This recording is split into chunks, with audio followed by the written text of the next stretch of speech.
एक दिन अर्जुन ने हमारे श्री कृष्ण से पूछा, प्रभु, कुछ लोग बड़े बड़े पाप कर जाते हैं, फिर भी उन्हें कभी पाप क्यों नहीं लगता?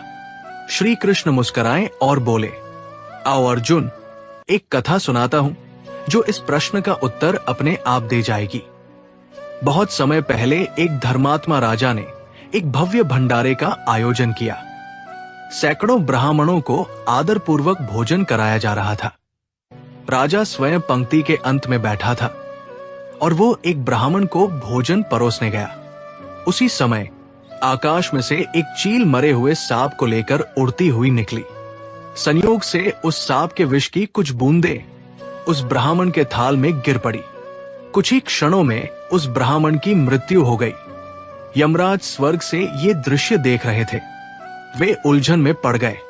पापी कौन है? क्या वह राजा जिसने श्रद्धा से भंडारा किया? क्या वह चील जो अपने बच्चों के लिए भोजन ले जा रही थी? या वो मृत सांप जिसमें अब जीवन ही नहीं था?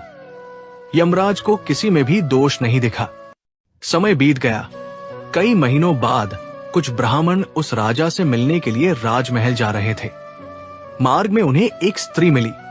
उन्होंने उससे राजमहल का रास्ता पूछा। स्त्री ने मार्ग तो बता दिया, लेकिन जाते जाते व्यंग्य में बोल उठी, मिलने तो जा रहे हो, लेकिन सावधान रहना, वो राजा ब्राह्मणों को जहर दे देता है। बस यही वाक्य सुनते ही यमराज ने उस स्त्री को ब्रह्म हत्या का दोषी ठहराया। यमदूत चौंक गए, प्रभु, इसने तो किसी की हत्या नहीं की, फिर दोष क्यों?